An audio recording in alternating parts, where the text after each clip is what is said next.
Bismillahirrahmanirrahim. Alhamdulillahi rabbil alamin. Wa ashhadu an la ilaha illa Allah wahdahu la sharika lah. Wa ashhadu anna Muhammadan abduhu wa rasuluhu. Sallallahu alayhi wa ala alihi wa ashabihi ajma'in. E falenderojmë Allahun subhanahu wa ta'ala. Dëshmoj se nuk meriton askush të adhurohet pas Allahut azza wa jall. Dhe dëshmoj se Muhamedi është robi i Allahut dhe i dërguari i tij. Salavat dhe selam e dërgojmë mbi të dërguarin ton, mbi familjen e tij dhe mbi gjithë shokët e tij.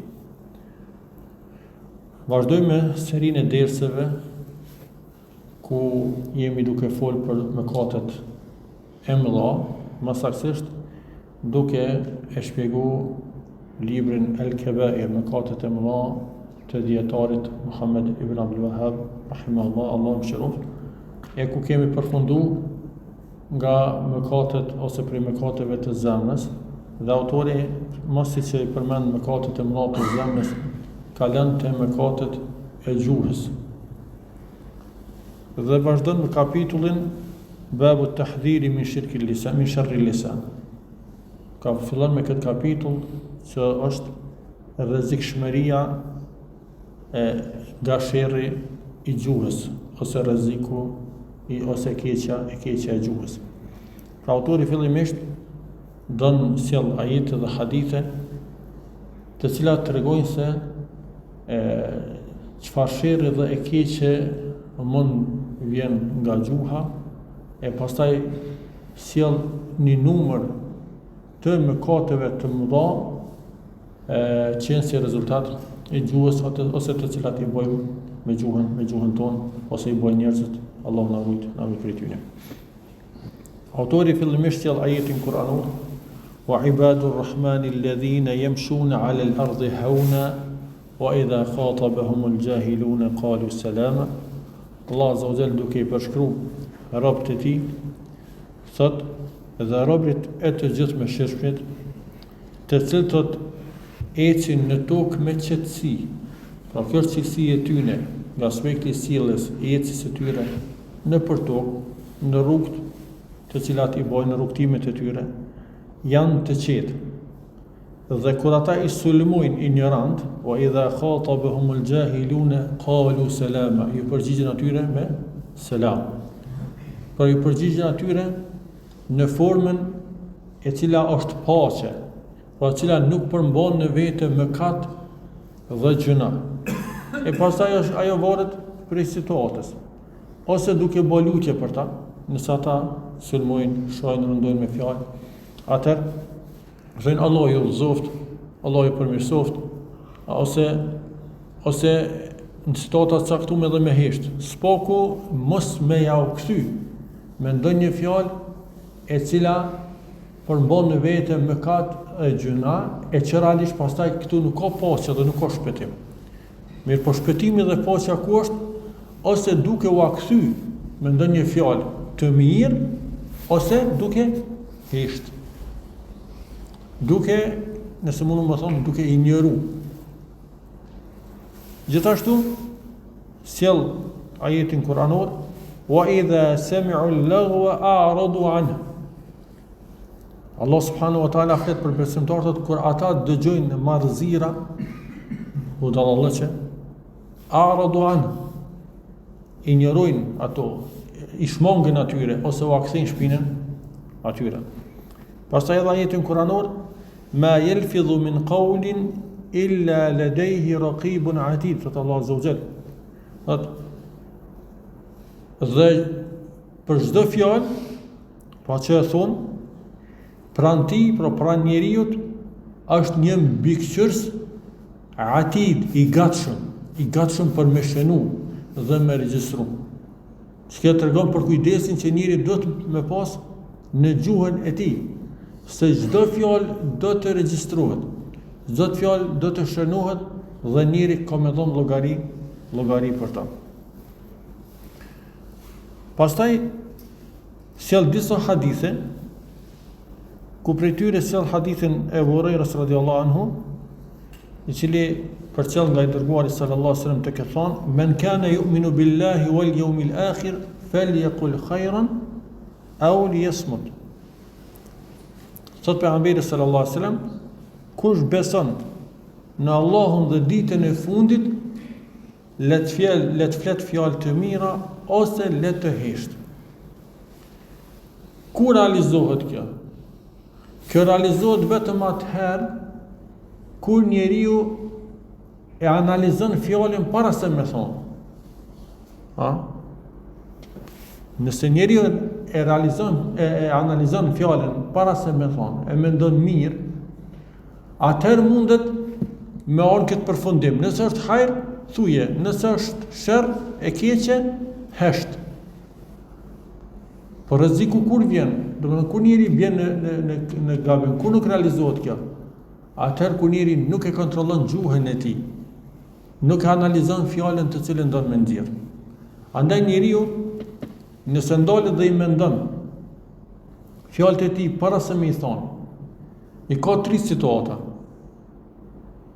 I vjen dërmend ndonjë fjalë e cila është i bindur dhe din që është hajër dhe e mirë. Atëherë thuje me njëherë.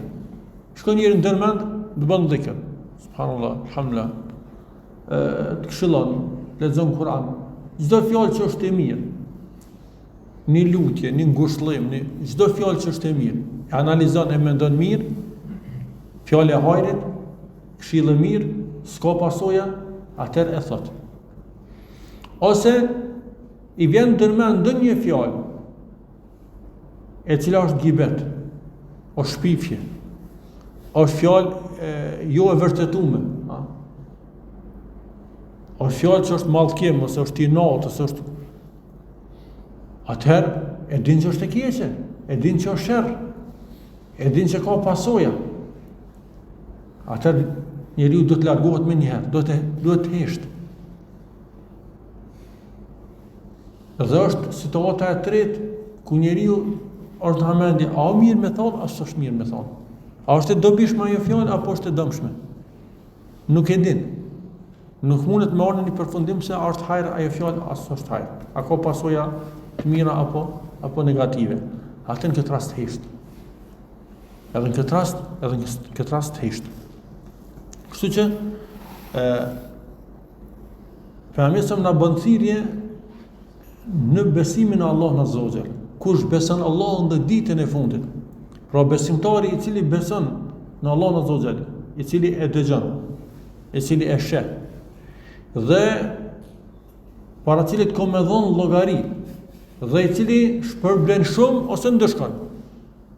Pra kur e llogarit njeriu shpërblimin e Allahut, kur e llogarit njeriu ahiretin, atëherë kur ti bjen me një fjalë e mirë, nuk heziton, e thot me njëherë, e llogarit shpërblimin e madh se Allah subhanahu wa taala. Nashta edhe ka njerë fjala shoqërohet edhe me mend edhe me punë edhe mirë, po i bashkon fjalën e punën e se din që shpërblimi i Allahut azza wa jalla është i madh. Kurse në anën tjetër, në diçka që është e dëmshme, një fjalë e rënë, një fjalë e keqe, atëherë din që dëshkimi i Allahut azza wa jalla është i madh, zemërimi i tij është i madh. Kështu që e nol vetën. Për që ta besimi në Allahun dhe ditën e fundit është një prej arsyeve më të mëdha dhe shtytëve më të mëdha që duhet me shtyp besimtarin në punë të mira, me largu nga punë të këqija, dhe në një formë tjetër me thonë që besimi dhe imani nuk është vetëm besim me zemër, ose nuk është vetëm zemër, pa ajo pasqyrohet ose shfaqet edhe në gjuhën tonë, po duhet shfaqet edhe në veprat tona.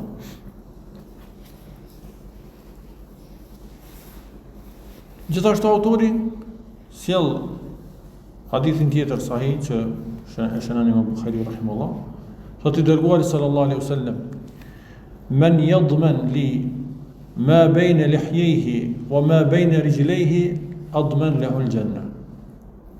Thotë pejgamberi sallallahu alaihi wasallam: kush më siguron mua ose më garanton atë që është mes dy nofullave të tij, pra fjala për gjuhën, dhe atë që është mes dy këmbëve të tij, fjala është për organin gjenital, pra për nderin dhe moralin e tij. Kush më garanton këto dyja, pra unë i garantoj xhenetin. Subhanallahu, kjo është Kush po garanton këto? I dërguari Allahut Azza wa Jall. Kjo që thotë i dërguari sallallahu alaihi wasallam, kjo është shpallje. Pra shpallje nga Zoti. Se nëse njeriu arrin me rujt gjuhën e tij, nëse njeri arrin me rujt nderin e tij, subhanallahu, kjo botë është e shkurt. Çka do të bësh ti me atë fjalë të keqe? Ose sot çfarë kënaqësie është e ndjen njeriu ashta me një fjalë që është aeronon dikon ose në një punë të keqe të pamarrashme. Kështu që njeriu nëse ruan gjuhën e tij dhe ruan nderin e tij, pejgamberi sallallahu i garanton xhenetin. Meqense te gjuha nuk përfshihet vetëm fjalët, pra gjuha përfshin edhe fjalët, gjitha fjalët, mirë po përfshin edhe ushqimin edhe pijen. Pra që të mos fut në gojën e tij vetë ajo që është halal. E që njeriu duhet të jetë shumë i kujdesshëm. Shumë i kujdesshëm me ato që e ushqen veten e tij dhe ushqen familjen e tij. Gjithashtu, autori sjell hadithin e radhës, hadithin e Sufjan ibn Abdullah radhiyallahu anhu, të cilit i thot, ose ai e pyet pejgamberin sa vot, ja Rasulullah, ma akhfafu ma takhafu alay. Sa çka është ajo për cilës më shumë ti ma ki frikën mu, a? Çfarë është ajo që më shumë ti frikson për mua, që muna për mos provu ose me mbo keq ose dëm? Thot fa akhadha bi lisani nafsihi, thot e ka marrë pejgamberi gjuhën e tij dhe ka thonë kuff alayka hadha, ndale këto. Ndale gjuhën. Ruje gjuhën. Dhe kuptohet kjo, qëllimi është ndale dhe ruje prej fjalëve të këqija. Jo prej fjalëve të mira, mirë po prej fjalëve të këqija. Njëjtën porosi, kur ja thot Muadhit radhiyallahu anhu, edhe pse Muadhit ja thot këtë fjalë mas një porosie të gjatë, që është edhe hadithi në Arba'in an-Nawawiyya, 20 hadithet, kur e porosit për me porosi madhështore dhe në fund thot, a don të tregoj për ajkën e këtë kësaj çka thash? A thelbin e këtë kësaj çka thash? Thot ruje ndale gjuhën tonë, ruje këtë, thot pejgamberi. Muadhi çka i thot? Ja Rasulullah, thot wa inna la mu'akhadhuna bima natakallamu bih. Thot a do të dëshkohemi për atë që ne flasim? Pejgamberi selam e qorton mos pas nona, kjo fjalë që kuptimin e parë është mallkim, mirë po realisht është një shprehje qortuese që përdoret tek arab. Thot wa hal yakubbu an-nas ala wujuhihim aw qala ala manakhirihim illa hasaidu alsinatihim. Thot pejgamberi thot a ka diçka që i sjell njerëzit më shumë në xhenem, me fytyra për tokë ose me hund për tokë, sipas rivajeteve, më shumë se sa gjuhët e tyre. Por gjuha është një prej faktorëve më të mëdhej. Prej faktorëve më të mëdhej që do të hidhen njerëzit në zjarrin e xhenem. Andaj, për ata autori para se me fillu të gjunat e mëllot gjuhës, i sjell gjitha këto tekste për me na tregu rrezikshmërinë e gjuhës dhe sa njeriu mund të ngarkohet me gjuhën e tij. Pastaj sjell hadithin e Abu Sa'idit radhiyallahu anhu, ku thot i dërguari sallallahu alaihi wasallam, idha asbaha ibn Adam fa inna al-a'dha kullaha tukaffiru al-lisan taqul ittaqillaha fina fa innama nahnu bik. Thot pejgamberi alayhis salam, sa herë të zgjohet biri i Ademit, pra të ngrihet në mëngjes, thot të gjitha gjymtyrët e tij, thot i nënshtrohen gjuhës dhe i thon ki frikën Allahut për neve. Ki frikën Allahut për neve. Thot fa innama nahnu bik, sepse ne jemi të varur prej teje. Fa in istaqamta istaqamna wa in i'wajajta i'wajajna, sepse nëse ti qëndron në rrugën e drejtë, edhe na do të qëndrojmë. Nëse ti devijon, edhe na do të devijojmë. Ne dim që esenca çështës për zemra. Ai pastaj reflekton në gjuhë. Dhe ajo ndikon pastaj edhe në gjymtyrët e tjera. Kështu që ai njeri që nis mrapsht ditën e tij, me gjuhën e tij, ajo do të ndikon edhe në gjymtyrët e tij. Do ndikon edhe në synin e tij, edhe në veshjen e tij, edhe në dorën e tij, edhe në necën e tij. Kështu që çdo ditë domethënë gjymtyrët i drejtohen gjuhës, se edhe çka e lexuam hadithin më herët, gjuha është shkaktori më i madh për mi hudhur në zjarrin e xhenemit. Dhe gjuha do të bëhet shkak që mu djeg pastaj edhe gjymtyrët e tjera. Na jem të varur prej teje. Andaj ki frikën Allah subhanahu wa taala. Gjithashtu autori sjell edhe hadithin tjetër të Buhariut radhiyallahu anhu, i cili thotë se dërguari sa ka thonë innal abda la yatakallamu bil kalima ma yatabayyanu fiha. Thot i dërguari sa selam, ndodh që robi të thot një fjalë që nuk e mendon mirë. Pa mendu, domethënë, e thot një fjalë pa mendu. Yazillu biha fi an-nar ab'ada mimma bayna al-mashriq wal-maghrib. Dhe për shkak se ai rrshet në zjarr më lart se sa distanca mes lindjes dhe perëndimit. Një fjalë e thot një fjalë pa mendu për pasojat e saj. Dhe ajo shkak që ai të rrshet në zjarr të xhenemit më lart dhe më thellë se sa distanca që është mes lindjes dhe perëndimit. Ose hadithi tjetër që transmetohet nga Bilal ibn Harith, thotë se dërguari sallallahu alaihi wasallam ka thonë inna ar-rajula la yatakallamu bil kalima min ridwanillahi ma kana yadhunnu an yablugha ma balagat. Thotë do që njeriu të thotë një fjalë nga kënaqësia e Allahut azza wa jalla, pra një fjalë e cila e kënaq Allahun azza wa jalla, një fjalë që e don Allahu subhanahu wa taala. Thotë nuk e ka idena, nuk ja merr mendja që do ta ngrit deri në atë vend ku e ngrit. Yaktubullahu lahu biha ridwanahu ila yawm al-qiyamah. Thotë për shkak se ai fjale Allahu e regjistron kënaqësinë e tij, e vulos. Kënaqësinë e tij deri në ditën e gjykimit. Fjala e mirë, shikoj çfarë efekti. Bëhet me një fjalë ndryshe, me thonë, bëhet shkak që Allahu me të forcon fenë e tij, se çka po thotë? Vuloset kënaqësia e Allahut mbi atë njerëz deri në ditën e gjykimit. Çka ne kupton kjo? Që njëri është i pështuar. Që për atë njerëz volos kënaqësia e Allahut subhanahu wa taala. Pra nuk kupton se ky njeri do të jetë i ruitur, i përforcuar ose i forcuar, i mbrojtur në rrugën e Allahut subhanahu wa taala. Por edhe kundërta, wa inna ar-rajula la yatakallamu bil kalima min sakhatillah, por do që njeriu të flet një fjalë nga hidhrimi i Allahut, fjalë që e zemron Allahun te bareke ve taala, ma kana yadhunnu an yablugha ma balagat. Se kishmor mendje se ka iden se ku e çon kjo fjalë. Yaktubullahu lahu sakhatahu ila yawm al-qiyamah. E Allahu azza wa jall thot e vulos zemrimin e tij deri në ditën e takimit me ta. Deri në ditën e takimit me ta. Do të thonë çka? E humb dunjon edhe ahiret. Thuaj fjalë të mirë.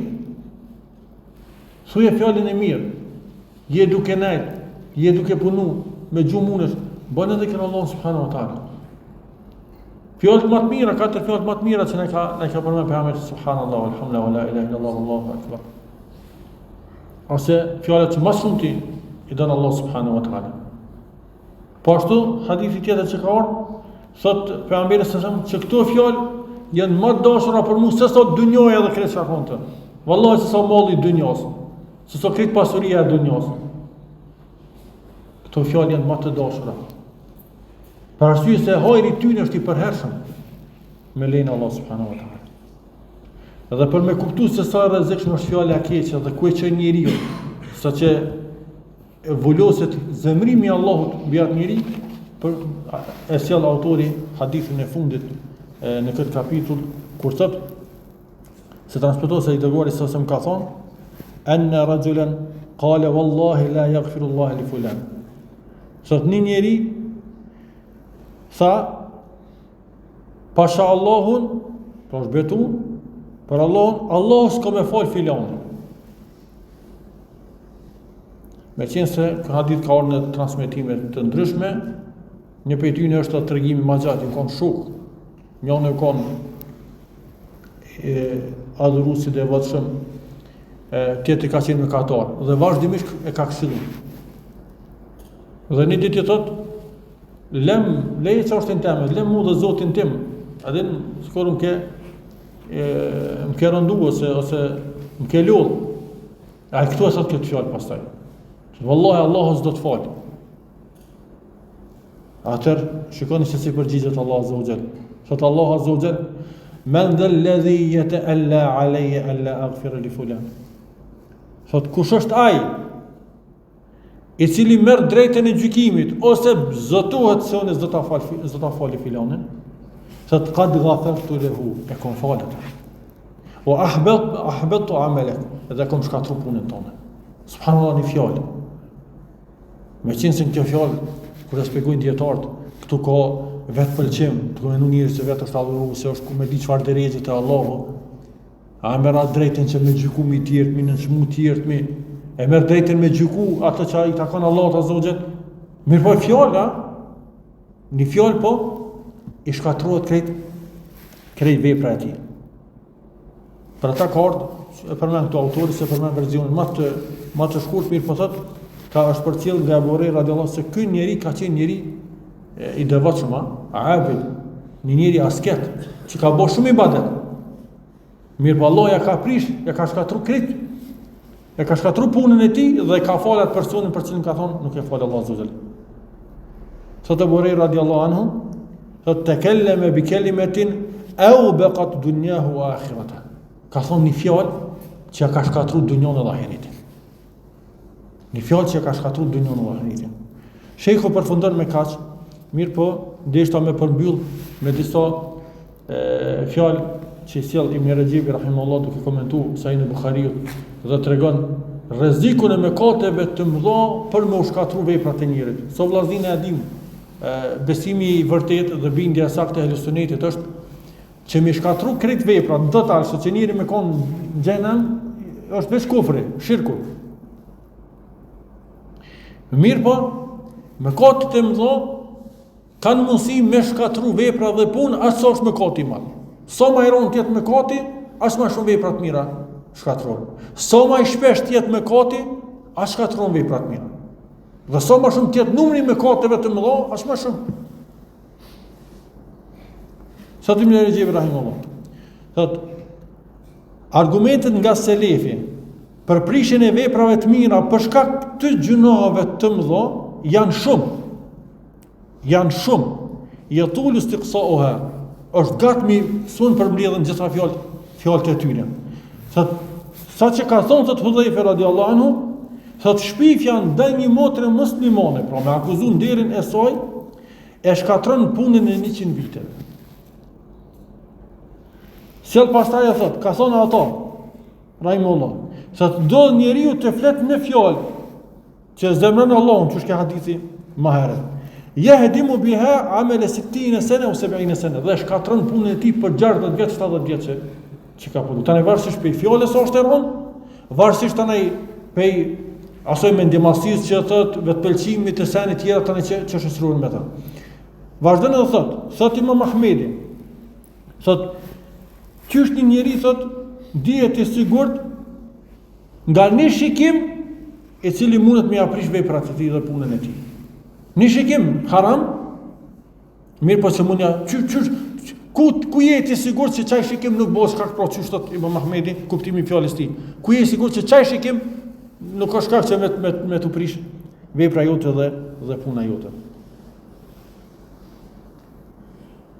Thot Ibn Qayyim rahimahullah në librin e Wabil as-Sayyib, thot shkatruesit e veprave të mira ose prishësit e veprave të mira thot janë më shumë se sa që mund numërohen. Pra nuk munden me u numëru. Dhe thot lejse shënu fil amel wa innama sha'nu fi hifz al-amal bima yufsidu wa yuhbitu. Sot nuk ka çështja vetëm me bë punën. Çështja është me ruaj çat punë, mos me shkatru. Sot nga zonat të cilat e shkatrojnë dhe e prishin punën. E normal ato është syfacia, është vetë pëlqimi, është përmendja e tjera lavdata për veprën që ka bëu, gjëra të ndryshme, një prej tyre janë edhe mëkatet, edhe gjërat. Kështu që të kemi kujdes vllazni nga gjuha jon, ta shfrytëzojmë këtë mirësi të Allahut në fjalë të mira, në shprehje të cilat i don Allahu Azza wa Jall, është i kënaqur me to. Allahu Azza wa Jall na ruaj nga çdo e keqe, nga çdo mëkat, nga çdo gjëna. Wa sallallahu sallam ala nabina Muhammad wa akhiru da'wana alhamdulillahi rabbil alamin.